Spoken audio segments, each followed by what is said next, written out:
Yo, welcome back to the Pakweight Show. We're here for episode 2 with our good friends John and Frank. And joining us today is our very good friend, Nick. How are you, bro? I'm well, thank you, Byron. How are you? Good to hear. I'm great, thanks. You're joining us from 10 hours in the future on your side of the world. The future is bright. What can I say? Good to hear, bro. John, how you been? Nice, dude. I'm good. Thanks for having me. Thanks for taking us through it again. And yeah, I'm stoked to chat with you, dudes. Me too. And Frank, how you been, brother? Yeah, good, man. Put up a swimming pool at home here for my daughter. And yeah, going to take a swim after this. Awesome. Summer times. Looking forward to those days again. So firstly, I want to shout out to the warm reception we got from our friends and family on YouTube and Facebook where we posted this. And yeah, we're just really grateful to all of you for joining in, and to all of you that have subscribed already to the YouTube channel. Thank you. To anyone who hasn't, please do us a favor and subscribe to the channel. That's the number one thing you can do to help us out with the channel, and throw in a like or a comment. We got an awesome comment from Cliff on Facebook, Clifford Fullion, our good homie from back in the days, who expanded on where the Pakweight name came from. So I'm just going to pull that up and read through it here to give credit where it's due. Pakweight was coined by an old high school friend of mine, Colin Kruger, who didn't skate at all. However, I don't think it got further than being sprayed on a couple of walls under bridges in Pretoria until I offered it to the fellas during our Randburg days. I want to say that the desire to have a crew name was heavily inspired by, and you guys will remember this well, Alon Sky's Corporation of Rude Perverted Skaters, aka the Corpse. But it was so long ago, we can't remember which came first. I think they were around the same time. Corpse was first, from what I remember.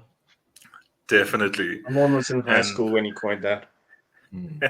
Exactly. And so Cliff goes on to just say we were drawing that logo everywhere, and memories of the crack flat and Jackson's room and everything. So thanks for that, Cliff. We really appreciate it, and we can't wait to get you on here sometime soon, champ. And to everyone else, to everyone else who commented on YouTube, thanks a lot. Shout outs Neil van der Walt, Anton Freiling, Trevor Lewis, Marlon Aventure, African Eric, Sana, Stephen, Marlon had a couple, DJ, Don H, and Dirk Kutsia. Don H said so many crews, but the Durban crew was invisible. So, dude, the Durban crew. I didn't mention them, actually. I thought about that afterwards. And Durban had a crew as well. Don Horn, I think. Yeah, that was Don who commented. And Mike Hayes. Mike Hayes, there's a name. So yeah, Don, shout out to the Durban crew, and let us know who else was with you when you guys came up to all the competitions and stuff. And if you have any photos, send them my way, please. So yeah, without any further ado, this is episode 2, Electric Boogaloo. I don't know why I called it that, but we're going to go with that name for now.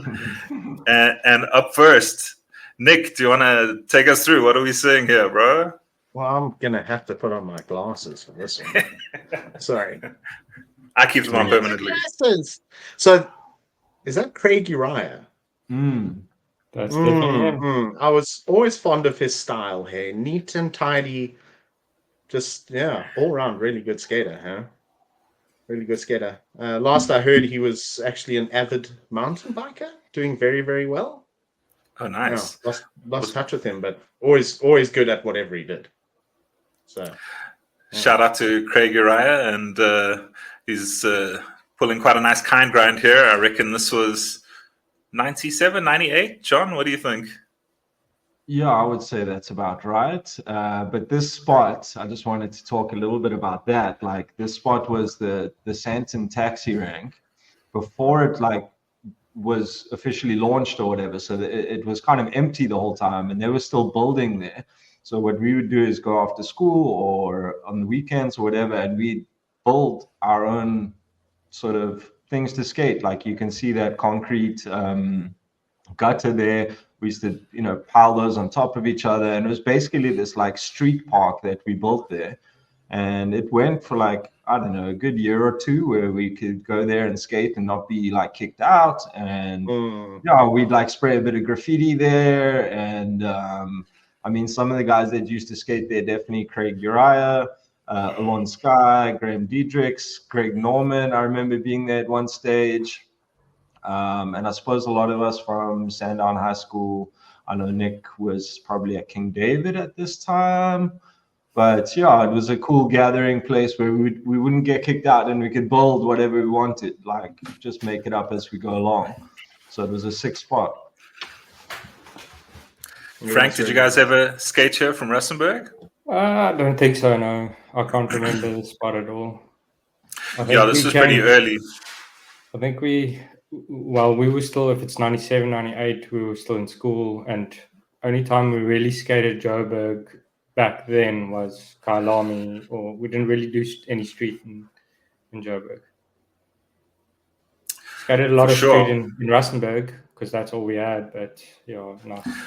Yeah, of course, that was before you were driving and it was still relying on parents and stuff to get around. Exactly. And yeah, I think me and the other Groms were here a couple of times, but largely this was very early because this stuff did turn into the actual taxi rank in Sandton very quickly. And but it sounds like it was a rare time of building. The next photo also is from the same place, and that's Graham Diedrichs. Shout out Graham D. Haven't seen or spoken to you in years, man. We hope you're good. And he's cracking a good old backside UFO on the small curb here. One of Matt's favorite tricks. Yeah, Steezen. We always used to ask Matt to do these UFOs because he was really good at bucking his knee out like that. And I recall the one day at Kyalami where we were asking him to do it, and he was like, "I'm not your robot. You can't make me do things."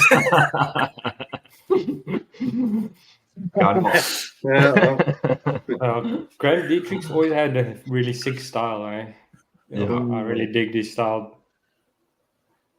I checked him not too long ago in Fourways at a boxing gym there. I bumped into him, and he's like in the property business now. I think he runs his own property thing, you know. So yeah, shout out to Graham Diedrichs. Yeah, for sure. I remember hanging out with him and Ryan Campbell and Greg Norman, and they had another friend, Peanut. That was his nickname. I can't even recall his actual name, but he was really good friends with Graham D and Greg Norman. And we used to go session Bryanston High School and random stuff, like because Graham D lived right near Bryanston High School. Oh yes, yeah. Yeah. I actually wanted to sort of bring it back around, Byron, because I was thinking about it. How did, like, I have a memory of it, but I'm not sure how accurate it is. But how did our crew join with your crew? Because your crew was kind of like Gaz, Matt, yourself, Ryan Campbell. I'm not too sure who else. And Justin Butler. Justin Butler, yes. And I remember the first time that we actually kind of hooked up to skate together was at Sleepy Hollow in Rivonia. And they used to have that massive ledge outside, which we used to like roll down, and we tried to grind it a few times, I remember, but I don't think anyone ever succeeded. And then in the back, they had an empty pool. I don't know if you remember that. Oh, yeah. I was thinking about that the other day. Yeah, dude, like, I don't know how we didn't get kicked out. I don't know why the pool was empty, because it was like a functioning business.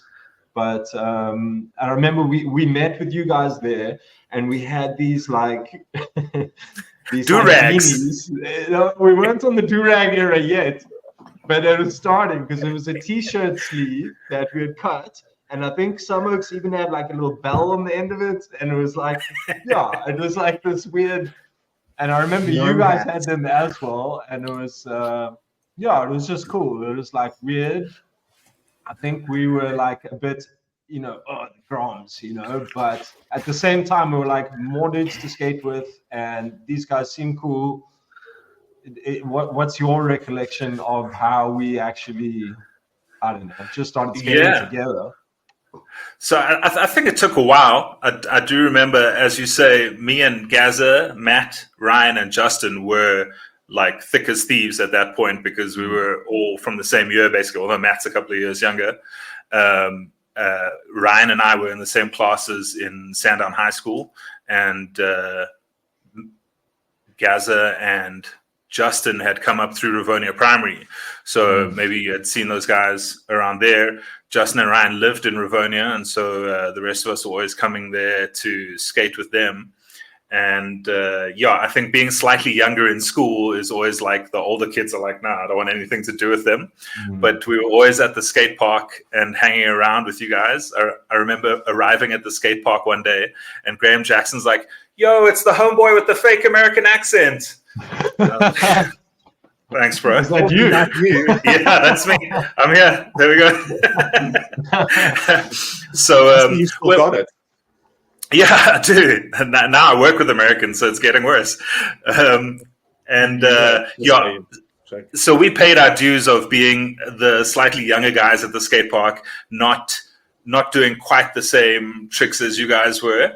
And then I think as that gap started to close, it made much more sense. Like, we all sort of just became friends. Like, as you say, there weren't that many people to skate with. And so it's like, we know they're going to session over there. Like, let's just go skate with them and whatever. And then we all sort of became friends along the way, which is cool.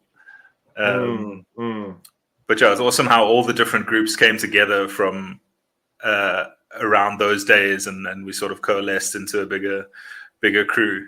Nick, what's your memories of Rivonia and the squads? Well, I do remember that Ryan lived very close to Sleepy Hollow. So, I mean, it was a hotel and a restaurant, Sleepy Hollow.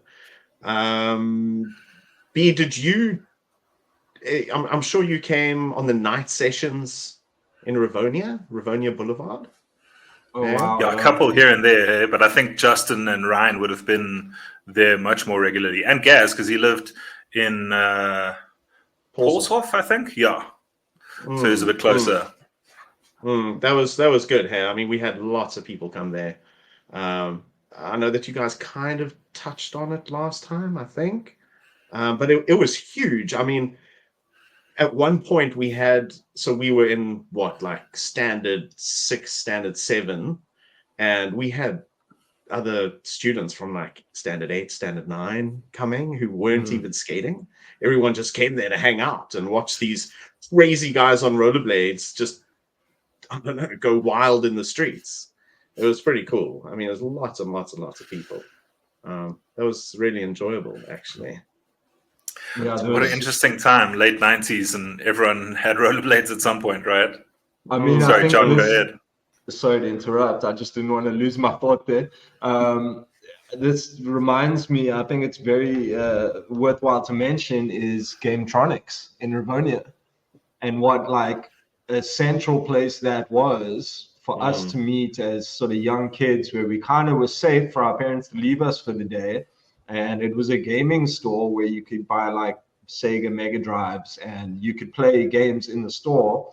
And the guy ran it, Quentin. I think it was Quentin, right? Nick? Sounds about right. Yeah, I think you're right, John. I'll have to like Graham Howard would know these things. Gord Laws would know these things. We used to go there and play like Mortal Kombat and then like go skate afterwards. But it was definitely like a central hub in Rivonia to meet and like start the skate day. You know, that's we play some games, put on our skates, and then like disperse into the streets of Rivonia. And come back at the end of the day, and it was just such a sick spot. Shout out to Gametronics. Yeah, and as you say, shout out to Gord. I remember him mentioning Gametronics to me and Mortal Kombat, and Rivonia squad sort of skating from there. For sure. All right, let's jump onto this one. These three are recognizable. Frankie, what we got going on here? The three of us. B on the right, John in the middle, and me on the left. And I feel like this was in Cape Town or something, wasn't it? At one of the comps in Cape Town.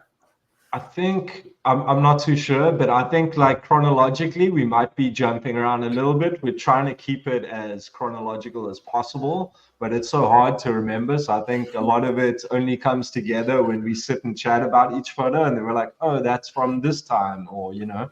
So I would say this is probably a little bit out of school, maybe first year out of school, or what do you guys think? Yeah, this does make me think 2000 or 2001.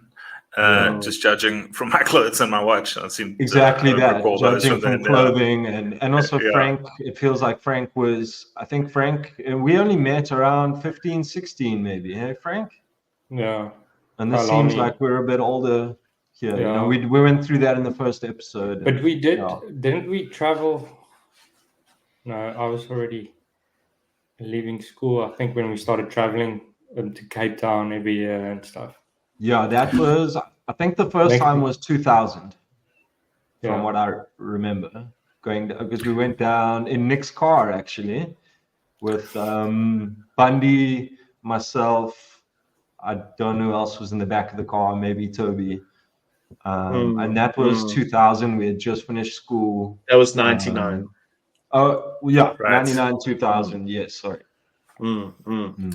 Look, we definitely got a lot of sun here. So Cape Town. We're definitely outside all day skating. Yeah. By the looks of it. Cape Town summer sounds right. And I do know that Megan, her previous surname was De Beer, took this photo and shared it with us on Facebook.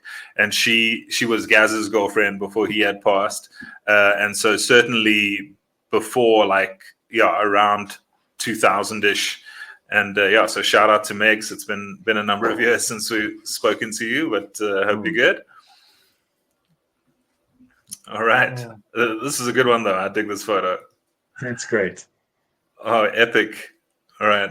Nick, you want to take us through what we're seeing here? Oh, I've always been a massive fan of Graham Jackson's style, bro. I just, he's great. I feel like in terms of rollerblading, he really pushed the limit in a lot of ways. I feel like he could have pushed himself more. He probably retired a bit early. Went into bigger and brighter things. I think he pushed himself more mentally after the rollerblading days. Yeah, but hey, man, I could never get enough of his skating, dude. Such a sick style. And for anyone listening, we're looking at a scan of the poster of the Red Bull South African Aggressive Skating Champs '99, and the venue was the Kyalami Roses Skatepark. Shout out to Mel and Brent. I remember this being an epic competition, huge cash prizes. Don't recall what they were, but inflation adjusted, I'm sure it was a pretty penny.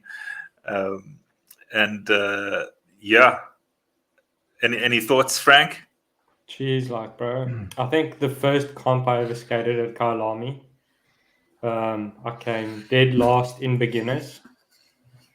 Because I was a street skater and I hadn't really skated much park. I could grind all the rails, but the ramps was too much for me. And also, obviously, when you're skating a comp, you get nervous and the pressure gets a lot, and then you end up messing up more than you should. But yeah, it actually just motivated me to skate more. And these comps were all epic. Oh, for sure. And skating a competition run, like a whole minute of skating, doesn't sound like a lot, but when it's just you in the course and you're trying to do your best tricks, the most exhausting thing basically you could probably do. And I think this comp that I'm talking about was in 1996, so after the 1995 Sun City comp that we spoke about last time. I think you touched on it last time. Yeah. This is obviously a couple of years later. The 1990. The picture of me doing the bio over, I think, was 97. That sounds right. And then that comp, I came third, and then we went to Germany. We came here to Germany to skate the German nationals, and we skated another comp, a NIS, I think it was. One of the stops were in Nuremberg, one of the NIS stops, and then I injured myself. But the year after that, we went in 98. Again, Port Elizabeth. After the South African champs 98, we went to Lausanne, Switzerland. Then me, Garrett, Craig Uriah, because he won it. Herman was there. Who else was there? Cliff was Wasn't there. Craig? Toby went to Lucerne. No, he went the year before, I think. Oh, was it? I think he went. Wasn't Schmedel there? Schmedel was there. Yeah, he did vert. Yeah. He did actually pretty well in vert. Dude, he was so good, bro. He was really like a proper Him vert and skater. Herman, bro. Herman also killed the vert, and Herman killed the mini ramp comp. Yo, he also did really well there. Yeah, that was a crazy time. Was that an all expenses paid thing? Or, Well, I mean, obviously you would have had to I think for spending money. Schmedel and Uriah it was paid, but Garrett and I had our parents paid for our flights and accommodation. So, yeah. But they did invite us. They said you're more than welcome to come because I think they invited the top 3. Mm. And I think Garrett came 4th. And then they said he could come too if he pays. And yeah, so on 98, we went to Lausanne. Me and Garrett traveled together, and then we met with Mel and everyone else there. Mark Highland, I think, was there as well. He was that year? He was in the year before. Mark Island came Okay. in 97 to Germany. We went to Munich first, then we went to Nuremberg after that. Munich was the nationals, and Nuremberg was a nest stop. And then we skated. I just wanted to ask you, those comps were like, I mean, everyone, the top pros from all over the world were at those comps, all from Europe, all from the States. You guys were skating against the best at the time. The nationals was mainly Germany. So it was the German nationals, but we skated against them in their own. And then there was the NIS comp had more other pros, like John Bergeron was there, Rawlinson Rivera, and like a whole lot of other people, and a lot of Europe's best skaters, like in Lausanne. There's so many in Lausanne, like can't even mention. Bruno Lowe was there, like he was, I think, the best German skater, and he was sponsored by England. There was I can't even remember how many other people. Josh Petty was there, like lots of pros, Julio, Angie Walton. We went and shot a piece with Daily Bread. Wow. And some street stuff. And it was hectic, bro. Like it was really an epic time. And so the cool thing about this whole comp is they close off all the roads, and this city's built on a hill. And it's the windy hill that goes up to the top of the hill, and everyone missioned up, and it would all start there. And then you would bomb this hill, and it's hectic, bro. And there's like thousands of people bombing this hill with like these whistles. I don't know if you guys ever remember it. I've seen some of the footage. It looks crazy. Like the whole town would shut down for this. Yeah. And there was even people on rollerblades, but on stilts. It was absolutely crazy, bro. And they like 2.5 meters tall, like coming down this hill. And people would dress up like it's Halloween as well. Like people, this guy with this big dummy and a diaper coming down the hill. Him specifically. Yeah, well, when I think about stuff, he sticks out the most. What did the other guys wear, Frank? Now we know what you wore. What did the other people wear? Like, dude, it was crazy, bro. Like seriously, like, and there was a lot of pros as well. So, me as a kid growing up in South Africa and getting into an environment where there's all these pros like that. You just stand there in awe the whole time because it's just crazy. And then there's all these sessions in the daytime popping up everywhere, people grinding rails, curbs everywhere. And it's like huge, bro. And no one gets kicked out. It's like, cool. This is what's happening here for this week. And the citizens and the people that live there, they know about this and they're cool with it. There's no cops. chasing people away, and it's just like cool. You just have a party, you know, like, and skate, and That's such a sick vibe. Yo, I'd be interested to find out if it's still going on there. I I was was just about to say that. yeah. It's not anymore, but Rollerblading's dead. I think I think it Been dead for was- years, bro. I think it was because of rollerblading going underground, like, and dying. It's not seen in the mainstream anymore because of it being taken out of the X Games. But yeah, dude, back then there was comps like this all over the world, really. And this one in Lausanne was like the World Championships at the time. I think it was called that. So everyone from all over the world flocked there and came together and skated this comp. And the comps weren't easy, man. The ramps were huge. The floor wasn't great. It was like a tar floor, and it wasn't like super smooth. It was like quite rough. So you had to have like big ass wheels, and my setup was street, and I had tiny wheels, so I couldn't even drop in, and you skate your heart out, and you can't even launch the box because it's too slow. You know, you're too slow. But yeah, it's like it was insane. The skating that went down was insane. Yeah. I remember seeing like Daily Bread doing excerpts on it, like seeing all the photos, and yeah, I mean, I didn't get to go, but to see and know that you guys were there 2 years in a row, like our best guys were there, you know, whether they showed them or not. It was rare that we had that sort of experience and exposure. We actually did get into the Daily Bread, and there was a feature on us. Really, eh? Yeah, but I must look for that. I think it was in Daily Bread 26. I've got all of them, bro. All those Really? old ones. Like, yeah, I've still got Do all you? mine. Issue 26. That's There's a epic. picture of me doing a back farf on this bench that has a Okay. coping on the top.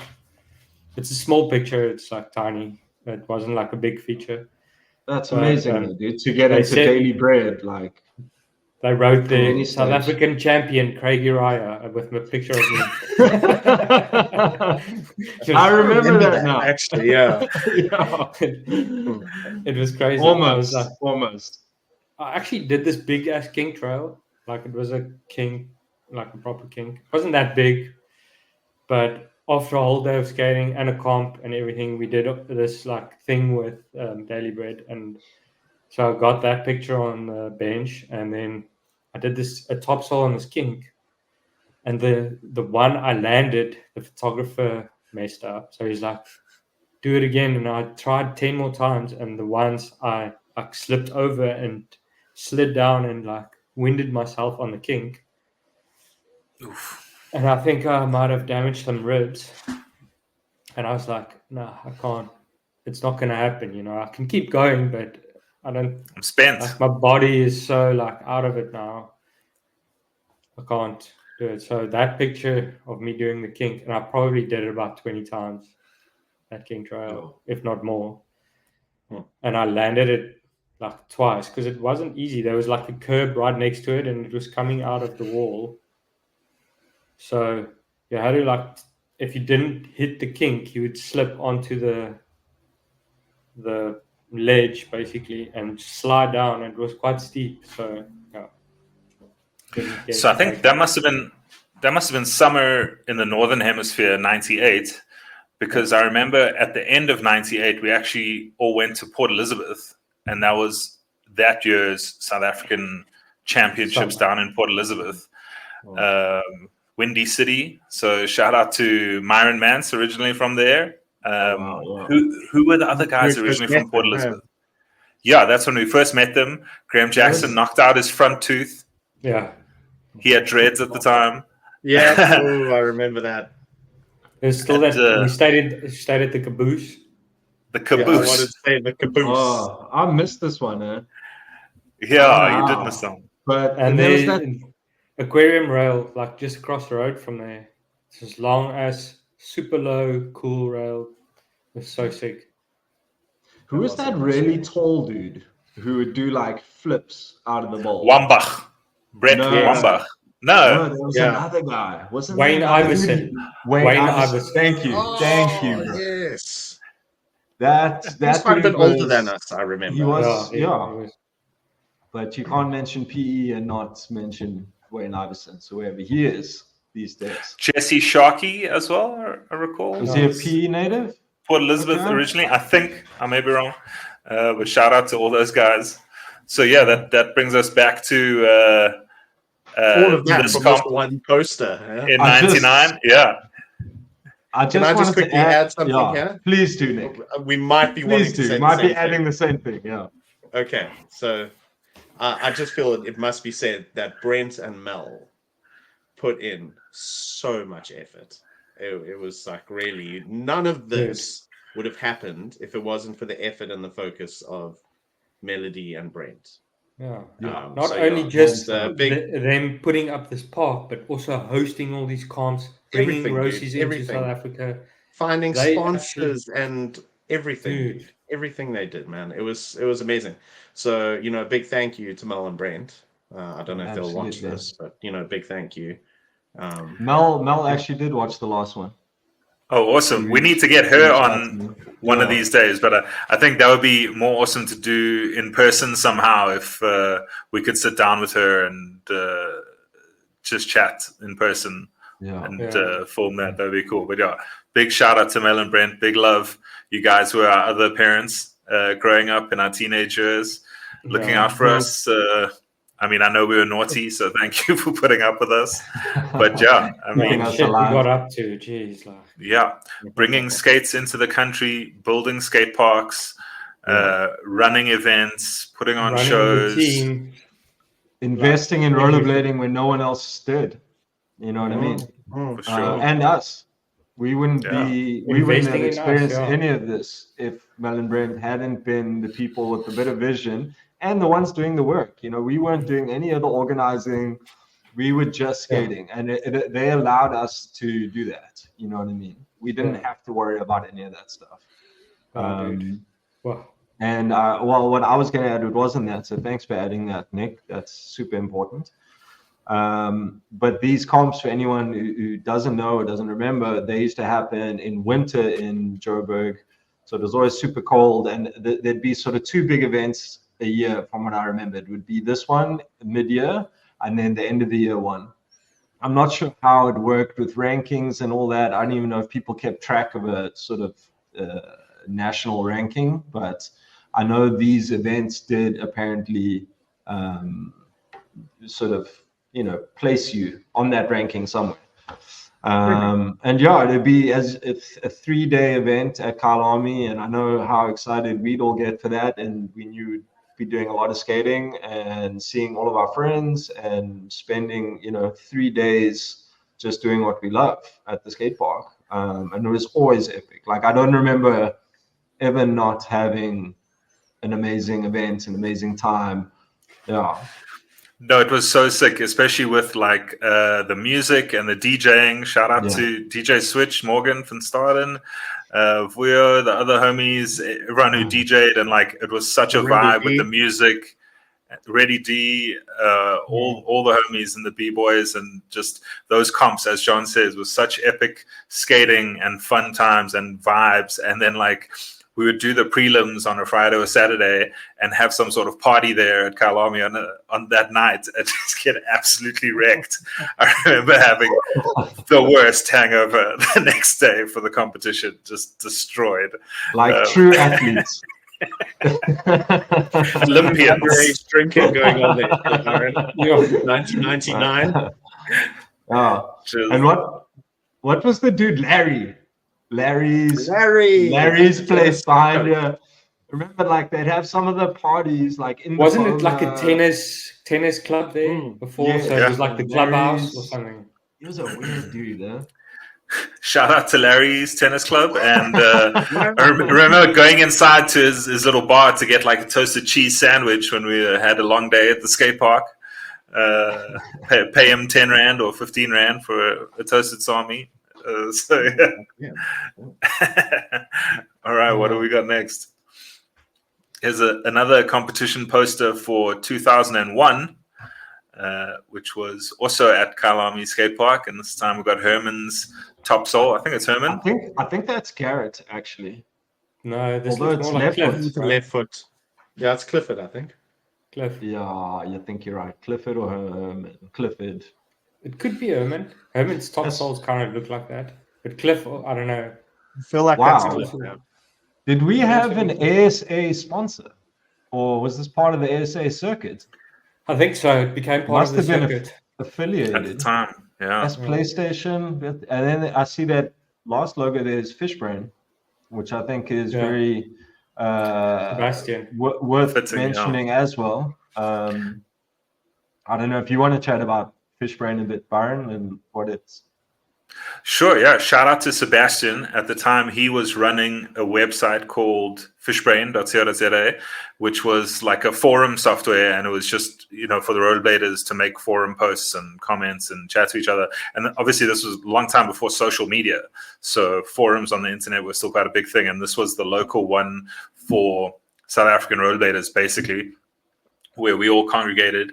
And I remember that's where, before we had really met and got to know the Cape Town guys, there was sort of an online beef going on with we were the team Rosies, and they were like, no, Rosies are shit, and we dig razors and whatever. So shout out to Mac Larry, and because I remember arguing with him on the forums, internet trolls, let's go.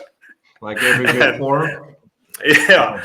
And so shout out to Sebastian for keeping that running for so long, because I remember a lot of cool pictures and posts and stuff getting put on there. Now, speaking about this competition in 2001, I distinctly remember that year because I'd started to get a bit better at rollerblading, and this was the comp where I broke my finger on the fun box. So I had my skate run, and then exactly that. Hospital, please. Try to do the rail at the end of my run. So it was my very last trick, and my legs were just jello. Gave out, and I somehow landed on my finger and took one look at it like this, and it was skew like that, and I was like, oh fuck. And luckily my dad was there, and I literally walked out of the skate park into my dad's car to the hospital, and had surgery on my hand, and they put a pin in my knuckle and shit. So distinct memory there. I still remember. That was the last time you ever picked your nose. With that, I wish that were true, Nicholas. I remember weren't you trying to do like a disaster Dude. No, it wasn't even that. It was a normal jump onto the rail. Like I remember maybe for the best trick competition I was trying that, but that's not when I broke my finger. It was just tired at the end of the run, fell, landed badly ish. So I had a big old fucking thing on my hand and my arm for 6 weeks, and I was still driving to varsity every day, switching gears with the right hand across the lap, and it was a fucking time. I remember that, B. You really went from you like improved so drastically, dude. Yeah, like it was really, dude. Like your roller very noticeable. Level, man. Next level, bro. Like you definitely left me in the dust. I'm not sure how the other guys feel, but no, I think I got onto the same level, and I want to give a shout out to Kung Fu, actually, Shaolin Martial Arts Center, because at the time I just started doing Kung Fu like a year or two before, and it finally got some spring into my quads, and I was able to jump onto rails a bit better and stuff. So I feel like that really helped me get a bit stronger and a bit better at skating. And shout out to Sifu Frank. Got to get back to it one of these days. One day I'll take my kids to Kung Fu, and then the cycle will be completed. Definitely. It helped me too. I remember John and I did Kung Fu together for about a year at the same martial arts Kung Fu school. Yeah. And then I stood in front of Sifu and I said, sorry, Sifu, got a rollerblade. There's no ways I can carry on Kung Fu. It's one or the other. But it helped. A year worth of Kung Fu definitely made a difference. Definitely. And that was sort of influence from Stephen Bundred and Grant Lewis and other guys that we were friends with that, were really good at Kung Fu. And I think the two go so well hand in hand. I just remember being very injured from skating and arriving at those kung fu sessions, and I couldn't even do a push-up because my wrists were so my wrist was so wrecked, and you had to do like knuckle push-ups only, and like the two were great for each other as long as you didn't wreck yourself too badly skating. Then you could work the other side. But kung fu was very good for all of us, I think. That was awesome. Had to stop. Yeah, couldn't do anything good for us for long. Still with wrist problems. I still can't do a proper push-up without pain. Really? Sorry, Nick. Oh yeah. And shout out to Ryan Campbell. I remember he was the first. He was the first of my friends doing kung fu, and that sort of inspired us. So Campbell started first, and then me and Gaz and Matt got involved as well, and started then. Also, The Matrix had just come out, and that was a huge inspiration for wanting to do kung fu. And I think like Wu-Tang and Shaolin, and it was just that time influence, of exactly that kung fu influence, martial arts. Shout out Wu-Tang. Wu-Tang is forever. I'm sure they're watching.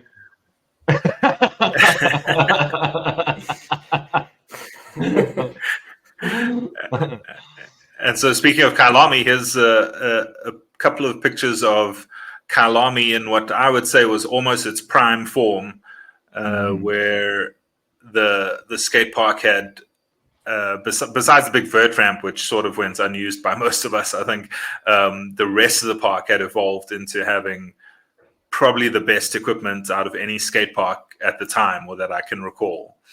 Just like amazing smooth quarter pipes and railings and jump boxes and everything. I think that's Brent's engineering and Brent's workmanship on the ramps was untouched by anyone else in the country, I believe. Even still to this day, I think. I've skated a lot of the parks these days, and the ramps are not as well built as the way Brent used to do them. Yeah, there's another shot slightly to the right. And all his ramps were portable too.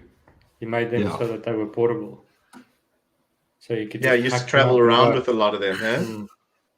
He just had the best sort of radius and curvature to the quarter pipes, and the best ratio of the coping size to how much it stuck out, and it was a real precision piece of engineering, and they were just amazingly fun ramps to skate. And you can see the curb boxes and the railings and the triple hip over there with the graffiti wall. Yeah. Remember, he also had help from Solomon. I was gonna say Solomon. Yeah. Shout out to Sully. Yeah. Shout out. Good friend to us as well over the years. Very good. I mean, we drove him crazy, but John, he took good care of us. Much love to him. Yeah, much love, Sully. Great dude. Absolute legend of a man. He used to call Matt Madala Mbujana, which means little old man.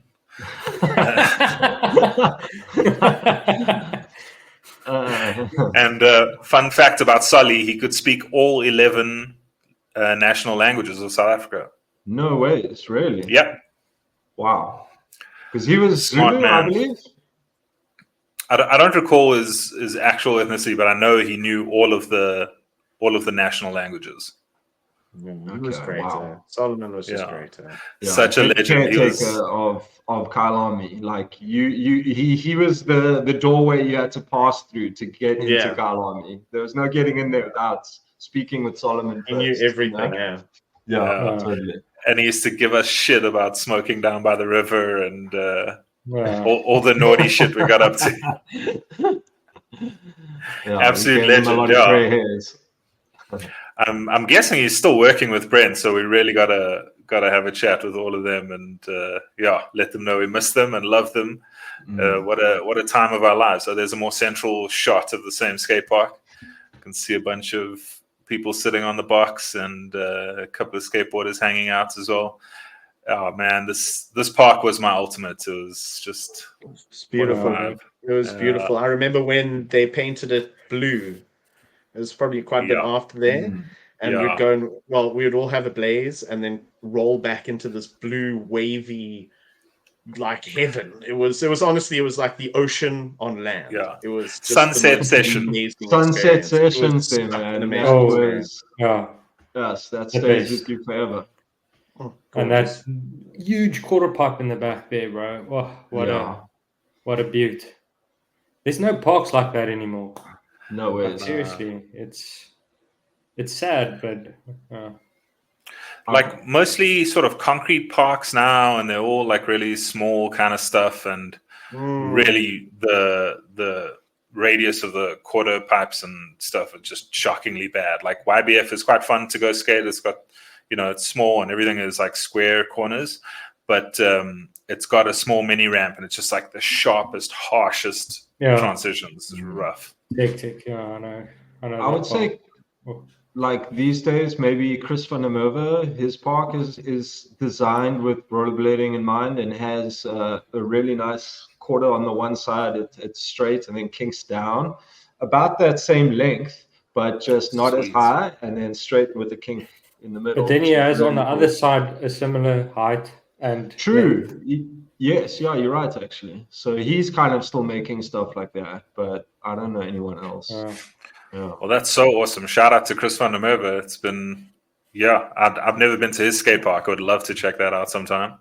Super cool. Go there with your Super nice park. I2B in Somerset West. Yeah. Very cool spot. Dope. All right. One more competition poster for the year 2000. And this was, I think 99 was probably at Cape Town. Oh no, was this that one? 99. Yeah. This was Cape Town as well. 99 was Cape Town. 99 was Cape Town. Was it Ratanga Junction? Was that? Yeah. That sounds was right. that later? no. Tanga Junction, there was before. some sort of a demo or something going on there in 99. Okay. No, we did like a whole comp there.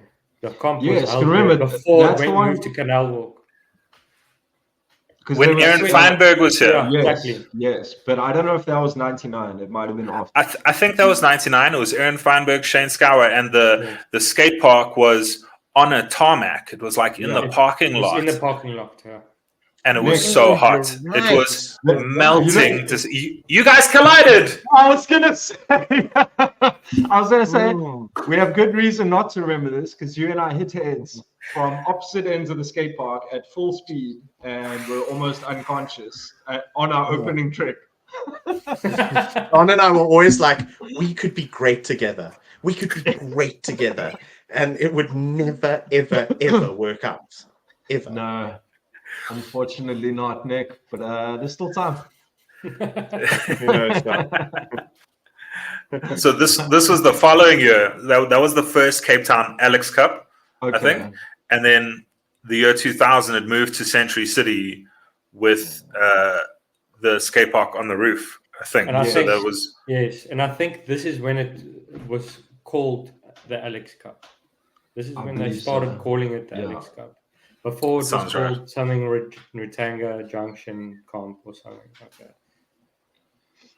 Yeah, and I think this is kind of when it blew up. They incorporated the B-boys, the graph riders, obviously multidiscipline then. We included BMXers, skateboarders. Exactly. It was the perfect venue, really, with the graffiti being on those walls around. Like, it just housed everything so well for what the event was and what it became. But I mean, the footage from this, there's some in African Link. Maybe we can chat about that at a later episode. But I feel like this is when it really started like popping. You know what I mean? Like, I don't know. I agree. This was the prime time of competition, like rollerblading competition in South Africa, because everyone from Joburg and Durban who would go down to Cape Town and skate with all the guys there, and so it was really the pinnacle of like the skate competitions in the country. That was when we actually had some sponsorships, and it really was a thing to look forward to every year. And I think sort of for us as rollerbladers, it was the first competition that focused on us. It was a rollerblading competition that we allowed other guys to be a part of as well. You know, it was initially just a rollerblading thing. And I think in a lot of ways that worked for us and against us, because when the Alex Grohl stopped, all those other disciplines, all those other sports still had their kind of circuits, their competitions to fall back into. Whereas when it stopped for us, there was nothing else going on other than Chris van der Merwe. He was running his comps, but other than that, there was nothing going on for people to fall back into. And it's unfortunate that it went down the way that it did, you know. But anyway, just thought I'd add that. If I can say, John, I think what this shows me is that the momentum was with rollerblading. So, you know, it was a big rollerblading in my eyes helped grow like the alternate and extreme sport and lifestyle and all of that, you know. So they, in a way, they had to jump on it. You know, well, they it had certainly did for for X rollerblading was Games. huge. Yeah, and it certainly did for X Games overseas. I mean, the first X Games was kind of riding on the back of rollerblading and the popularity of rollerblading at the time. But yeah, I always think that like we should have had something that was just ours, that a circuit like we did with the Nationals, and or I suppose the Nationals I think became multidiscipline as well. You know, which was great for those guys, but they still had their just skateboarding circuit. They had their just BMX circuit, you know, whereas ours was only shared. You know what I mean? We didn't have our own to keep things going. Yeah. Yeah, but that's I feel is our own fault. We should have done that. For sure. Well, Should have taken it over, yeah. And I mean, I think did to a kind of degree do we it. did, yeah, with certain With the things. keep it roll for Gaz. Yeah, and we used to run a lot of events like pop-up street contests and all sorts of things we tried to, but I think it just never got to that level. You know, I think Chris van der Merwe, because his first comp was in like 2006 or 2007 when it was Sunskate Nationals, and he kind of did it the best. But again, it was multidiscipline actually. You know, there was never anything just rollerblading. Because with that Sunskate, that originally was skateboarding. Oh, really? Yeah. Okay. That whole community started off as a skateboarding community. And then, so basically what happened was the guy that was running it wanted to like retire basically. And he looked for someone to replace it with. And the only person he found was Chris. And Chris was a rollerblader, but it was originally just a skateboarding thing. And then Chris made it this multi-cultural thing, I think. Yeah. So he grew it up as well. If I remember correctly, but obviously Chris would be able to shed more light on it. But from what I can remember that was what the case was. It was called Sun Skate, as in skateboarding. I remember that, yeah. And so I think Chris actually brought rollerblading into that, but in saying that, he was the only one that were focusing on building skate parks like the one he has now. He had this other one that was in the shed in Stellenbosch. It's called the Shed. It was in the Shed.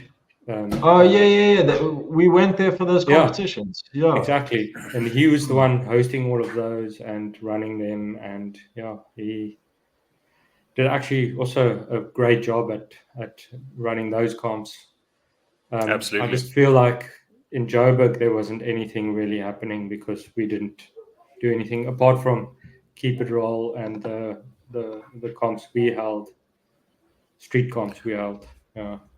Well, I think as far as skate parks went, they had started to shut down. You know, Kyalami had shut down, and there was Monty, and I remember there was a competition there that Mel and Brent had put on as well, but that also didn't last too long there, and so there was kind of a lack of skate parks at the time, and we did do some of the street comp skating stuff, but I mean that's my recollection. Yeah. Well, it's hard when the popularity of a sport or an activity starts to wane. Yeah. You know, I what are you going to do? actually- Hold a competition for like 5 dudes, you know, and no one's True. going to I actually watch. did that. We did this little pop a trick comp. I called it these so POT comps. That's what I called it. Pot. Pop a trick. Yeah, like pot. Pop a trick. Okay. So PAT. Pot. Cat. What? Pat. I think it was PAT. Pop a trick. No, like boat, but pote.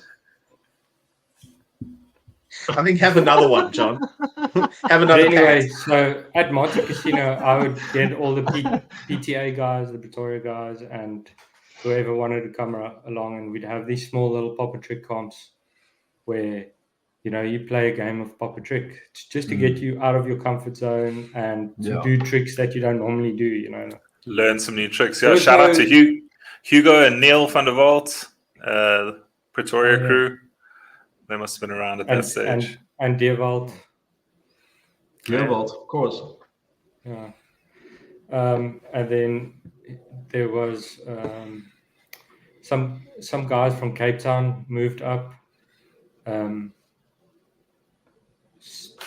Steve-O, he came up with how can I forget his name now? Who's Steve Crick and his brothers? No, Ben and Pete. It's another guy, Stephen Kerr, and oh damn, I forgot his name. Now I feel so terrible. But anyway, I'll remember later. They came up and moved to Joburg actually, and we started skating I started skating with them a bit more.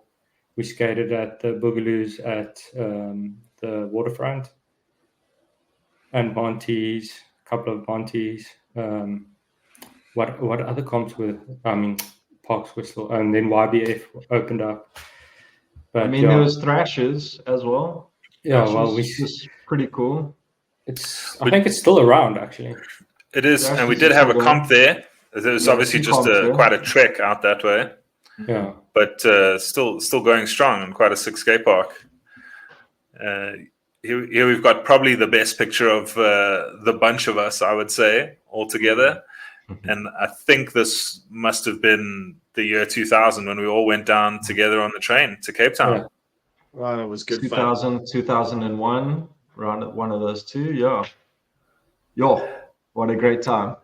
We've got Nick on the left, Wuyo, and I mean, John. Let's just say Mel and Brent arranged all of this for us as well. Like, we had to go down to the competition. We didn't know how we were going to get there, and they put us all on the train, which I think in hindsight, they probably regretted. But it was a party. We definitely didn't regret it. Yeah, but we could have very easily regretted it. The ship that we came up with. I mean, it was almost a 2-day train ride. I was going to say that. It was like 27 hours, 28 hours on the train. Yeah, that's right. Yeah. And so I think you're right, John. On the train. So blazed. This must have been 2001 because Gazza wasn't with us here. And so it was the end of the year. Gazza had already passed in 2001 because I recall he did come with us the previous year on the train down to Cape Town. And at that stage, he got so hammered, he had gone to the back of the train and he had found who he had called his Black Jesus. He was drinking with the homie in the back of the train. And him and Jackson had been, I don't know why they were like daring each other to do shit. But Jackson put out a cigarette on his tongue and Gazza did the same thing. And then Gazza climbed out the window of the train and into the other window. And Jackson was like, no, I won't do that. Okay. I remember him doing that. Out-jackaled the jackal. Scary. Yeah. Woo. And then completely passed out, vommed on himself. Me and Morgan van Staden had to like change gas, pull up his pants, like put him to bed in the train room. And how old was he there?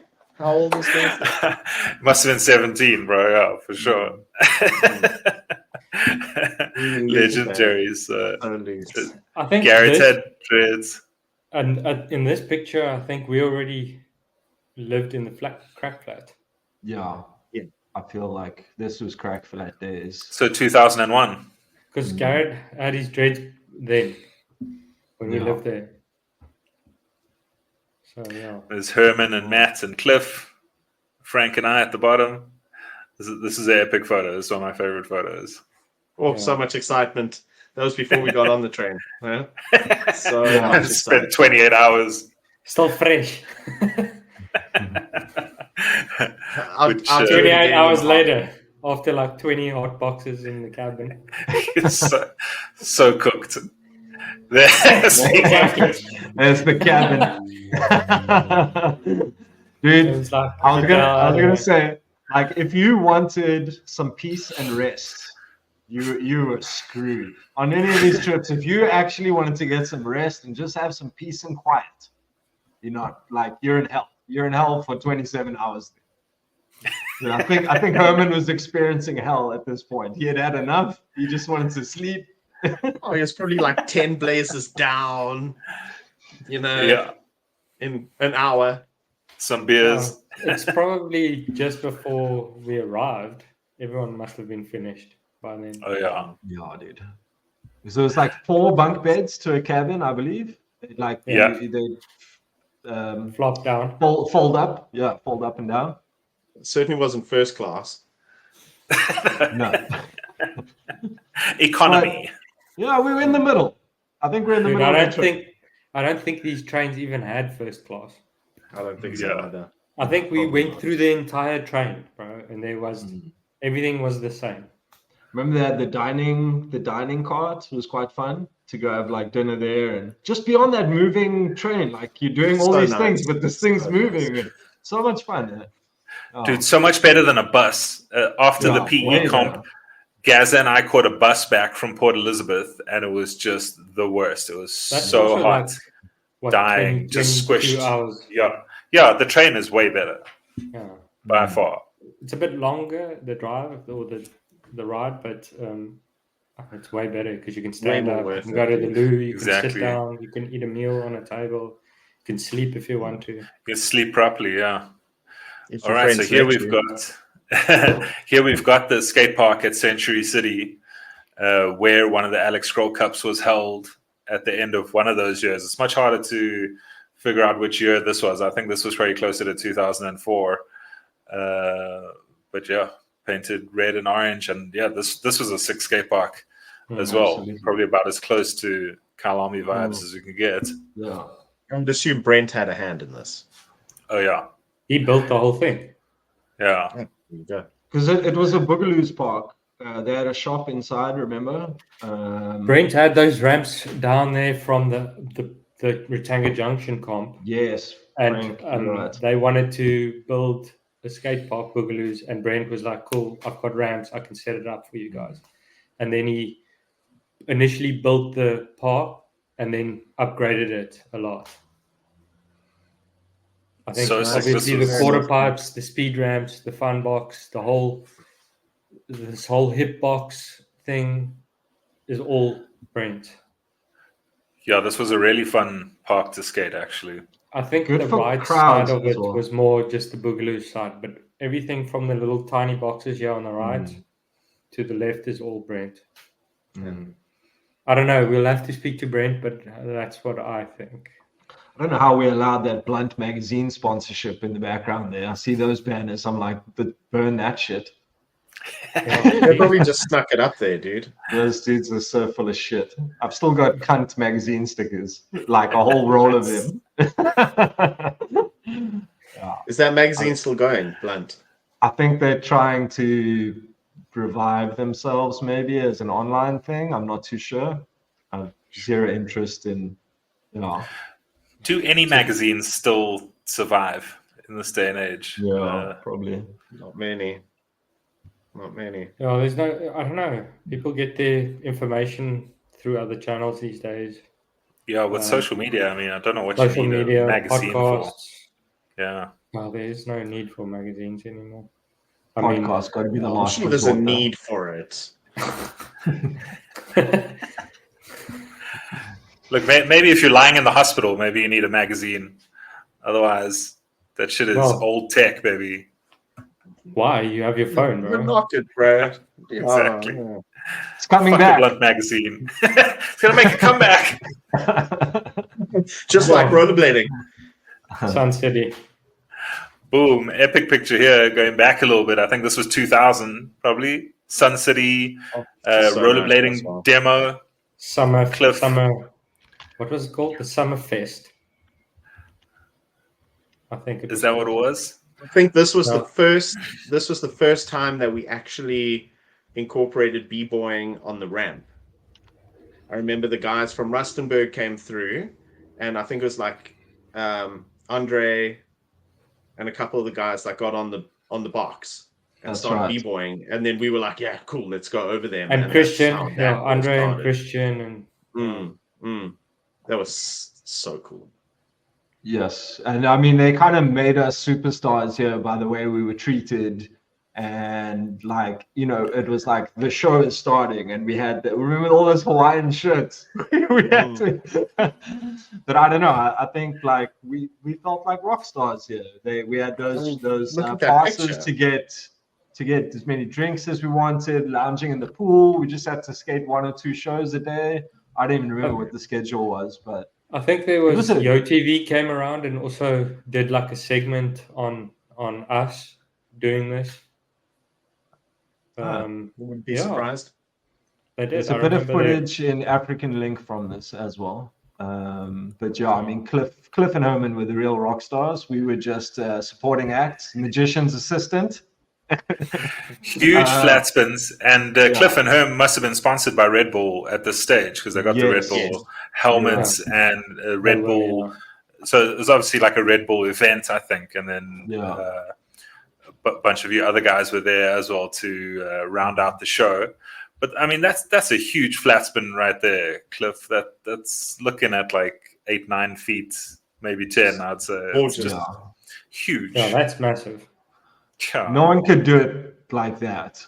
The way he did Cliff it. and Herm. Such a specific style of doing it. Yeah, no one could match that amplitude. You know what I mean? The crowds used to love that. Like, you could do the most technical grind or whatever. No one gives a shit.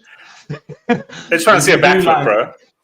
Do a backflip and the crowd screaming, But yeah, I remember this is actually the show where I think Herman and I were living in Rosebank in that little flat, and we met Jackie and Stacy and a few girls who went to the school there at Sun City. Yeah. And the rest is history. The rest is history.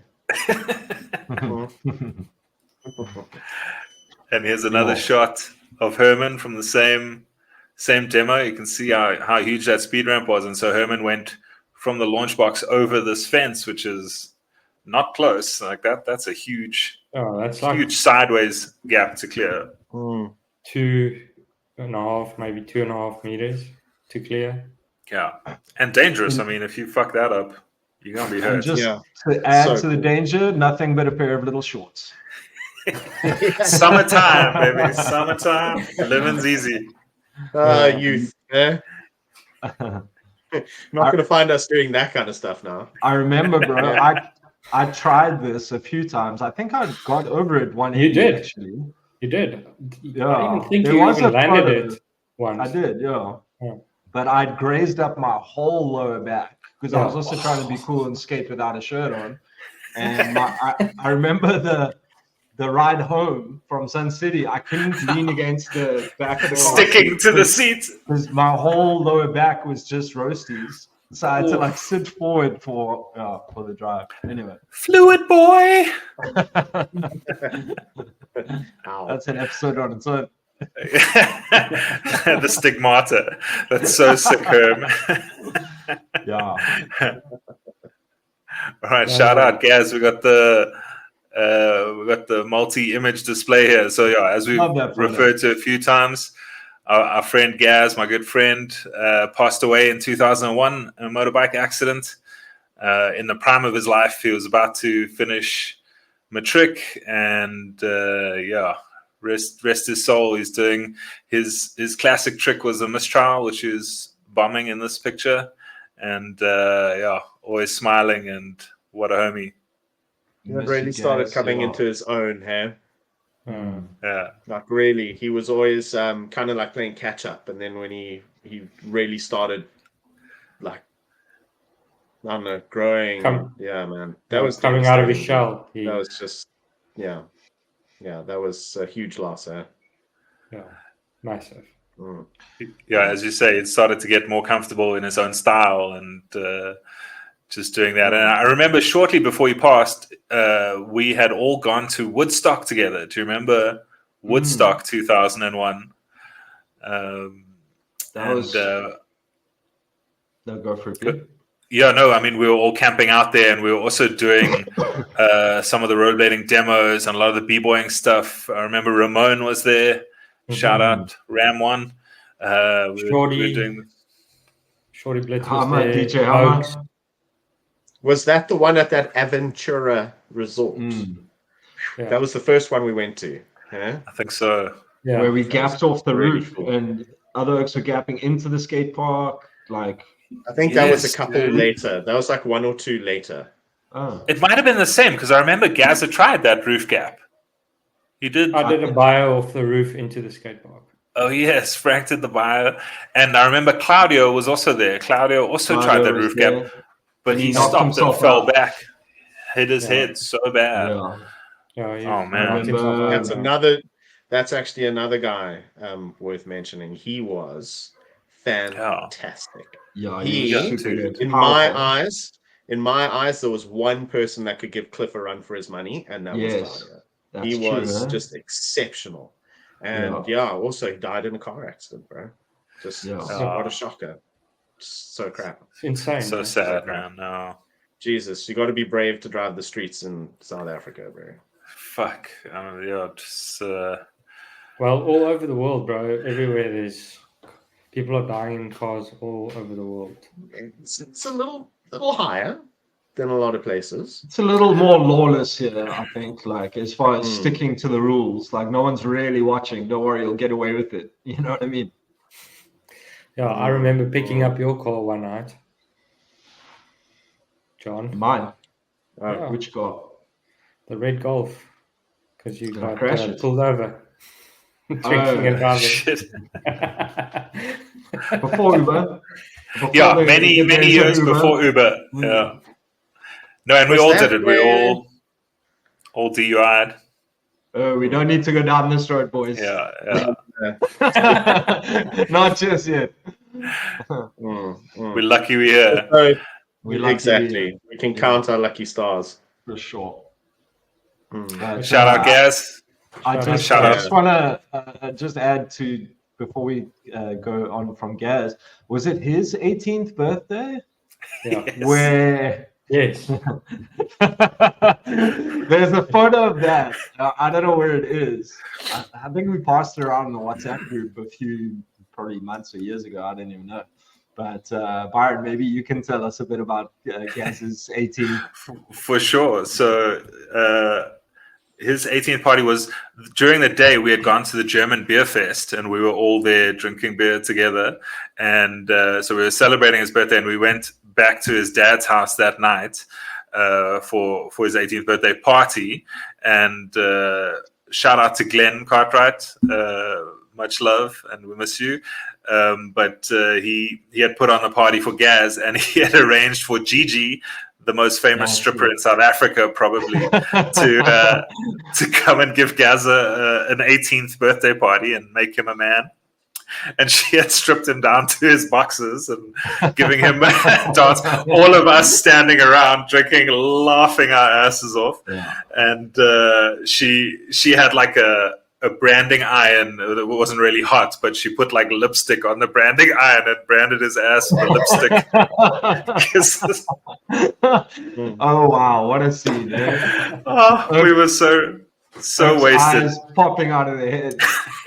Just laughing. And you're right, there are a couple of pictures that are in his diary that I got after Gaz had passed. Okay. And I had it for many years. I've given it to Matt to hold on to it for a while. Hopefully it's safe and sound there. And but you're right, we should definitely scan a couple of those pictures out just for the laughs there. And yeah, I've got some footage recently, not of that, but like of when Gaz and Matt and I were even younger than that, from like old high 8 tapes that I've got, and I've just been meaning to edit them and get them to Gaz's dad. And because it's the only video footage that we actually have from him besides the stuff in African Link from those days, like long before cell phone cameras were a thing. And so good memories. Those pictures are fucking hilarious from that party. Good dude. For sure. Can't believe it's been 23 years almost since he passed. That's crazy. I think we painted I think it was your house there in Bryanston, B, that we painted those murals on after he passed. Yeah, exactly that. So we had all gone to go get paint, and funny enough, my family had actually moved out of that house shortly before that, or maybe even at the end of the previous year. So we weren't actually still living there, but decided to go paint those walls in Bryanston, which was on a very main road. And there's some pictures of that floating around as well. Let's get those out on Facebook. And we were so lucky because we were busy spray painting, and my mom had popped by to come like hang out with us or just see what was going on. And that's when the cops pulled up and were like, "What are you guys doing painting these walls?" And my mom was like, "No, it's our place, and we've commissioned these guys to come paint this mural for their friend." And like, so it all worked out so perfectly. But yeah, I mean, it's crazy to have lost friends so young, like Alex and Gaz. Yeah. Truly before they even got to experience being an adult and, all the things we've gone through in the meantime. No, we definitely think of them all the time. And I always imagine like what they'd be doing with themselves now. And, big part of our crew. I feel like Alex and Gaz would have been quite successful. For sure. Definitely, especially with the ladies. Both of them, both of them for sure. They just had the right outlooks, right personalities. Top guys. Yeah, and they loved the ladies. I mean, Gaz was always trying to chat some of them up, or I don't know. He was a legend. But may his memory be a blessing to all of us, Alex as well. Everyone we've lost along the way. All right, so should we do one more while we're here? We'll end it on this one, I think. So after Gaz passed, I sort of took the initiative to want to put on a street competition, and we named it Keep It Roll. And we did free entry. I don't know where the prizes came from. The skate products and cash must have been donated by Mel and Brent or whoever was helping us out at the time, because I didn't have any money. And so I think we had recently seen sort of the street competitions becoming popular in the US. I forget what they were called. IMYTA. I Match Your Trick Association. That was probably the biggest, I think. There we go. And so on top of the skate park competitions, we had decided to start doing these street competitions. And I remember Matt winning the one down in Cape Town. I don't recall who won this one in Joburg, the first one we did. But I don't remember either. Yeah. If anyone has any footage of that or any photos or any memories, please comment and let us know what happened at that contest. Apparently, we were all there. Can we see one more slide, please, B? Say again? Can we see one more slide? Yeah, let's see it. All right, so that was the street competitions, and this was the following year in Cape Town, 2002 or 3. when we did. We did the first one in Joburg, and then we had a street comp in Cape Town the following year, and this was the second street comp we had down in Cape Town, which Tristan won that year. You can see him holding up when he did the that check there. Huge handrail along the side of that building. Yes. Yeah. That photo That we drop, do have. that drop rail. Yeah. It was big, Does anyone want to go through and name a few of the faces in there if they can recognize? For sure. There's Steve Crick, Mac Larry. I see Anton. Miyagi. Yes. Herman there. I see Martin. Martin in the back. Strax. Yes. Anton. Did you say Anton? Yeah. Strax was there with us. There's Matt, Nick, John. See all you guys there. Toby. I think that's Ben Crick on the far right. Yes. Sitting, little dude. Andrew Pasaki. Andrew Pasaki, thank you. Yeah. And is that a Schmedel? Is that one of the Schmedels there? Yeah. Dude, and Nicholas Mutz. I think that's Nicholas Mudskipper, like in the beanie. Yeah, on the left, in between the two guys in black, wearing that beanie. I think that's Mudskipper. Oh, there's Dylan. No, that's Dylan. Is it? Isn't that Dylan? Okay. Yeah, I think so. It's hard to say. Yeah, the photo resolution is tiny. But yeah, shout out to all the Cape Town crew. It was a big turnout. Yeah.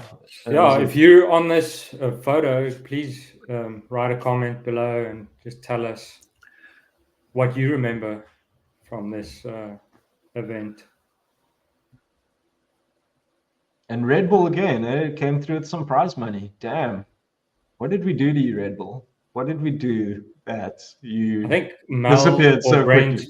I think Mel or Brent negotiated these prizes for us. And Herman and Cliff had that relationship with them. Yeah. So remember, they gave us that combi the one year as well. But that's a whole nother story, whole nother story. Which also leads us into Roll One, because I can see I'm wearing one of the pre-prototype Roll One shirts I had made there. And we had all started that, but as you say, a story for another time. I think we'll get into the Roll One days, which were a bit after this, and maybe that makes it a good place to call this episode here. So yeah, a big thank you to everyone that watched, listened to the first episode, and made comments, liked and subscribed. Please help us out, share it with your friends. Let us know what memories you have, and send us any pictures or anything you have. You can find the website at pakweight.com, pakweight.com. Nick, thanks for joining us, my friend. Give us your final thoughts. Having me. Nothing to say. Enjoyed it. Love speaking with you. What did it mean to you to be into rollerblading back in these days that we just spoke about? I think I've spoken to quite a few people saying that it was basically like living my dream. The lifestyle that we lived, the people we knew, all the things we did. I honestly don't think I could script a movie better than that, dude. Honestly. That being said, I do feel like I've always struggled to move on from there. So yeah, it's been a lot of like, oh, I wish life was the way it was, and things have changed. So it's definitely had an effect on me, both positive and negative. But I mean, I wouldn't trade any of it for anything.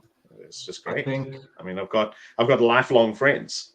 I think that's what I wanted to add. Like, the friendships that we made through rollerblading are my strongest friendships today, and here we are doing a podcast talking about exactly that. So yeah, I'm just super grateful for you dudes and the other dudes that aren't on the podcast, but you all know who you are. And shot, Nick. Thanks for sharing. It's my pleasure. Thanks, Nick. Thanks for coming through, Nick. Appreciate it. Yeah, and we're certainly going to get all of the guys. All of the guys are going to be on sooner or later. I hope they will step up to the plate and come chat some shit with us and go down memory lane. yeah, Nick, thanks so much for joining us. Your invite is always open. You can join anytime you like. We'll see if you feel like it next time. And I didn't know this was a once-off thing. No, it's not. It's News to ongoing. me. We'll see if I make the grade. Let's see if I make the grade. We'll let the audience Absolutely. decide. And yeah, That's cool. and yeah, I definitely want to. I was never the friendliest of all of us. That's for sure. I think that's a lie, but I do think you have a point where like the nostalgia from that time is so strong that it's like trying to move past it, quote unquote, is not really a thing. It's like such an integral part of our lives that, as you say, we have these friends 20, almost 30 years later that we're like still chatting to each other all the time, and we'll be best friends until the day we die, I think. So yeah, I wanna say thank you to you guys, and that I truly love all of you. Shout out to all of our friends in the crew, and yeah, let's hear from Frank, and then we'll call it. Yeah, I just want to give a shout out to Linda Peters for watching our first podcast. Thanks, you very Linda. much. We appreciate your support. We always have, and we always will. Yeah, she's been so supportive. I actually saw her yesterday with Garrett at Bronson's birthday, and she told me how much she enjoyed it and was asking when the next one's coming out. So this one's for you, Linda. Thank you for your support over the years, to our friends, Frank and Garrett and everyone from Rustenburg. Yeah, much love to all of you listening on whatever platform. I think most people are checking out on YouTube. If you watch on YouTube and you haven't subscribed, please click the button. It'll help us a lot. And leave us a comment. Tell Nick what you thought of his performance. And what am I doing? Yeah, what am I doing? Really? We're doing a podcast in our 40s, guys. We're killing it. All right. Love you All guys. right. Much love. Pakweight.com. Keys. Peace. Cheers, guys. Cheers. Bye.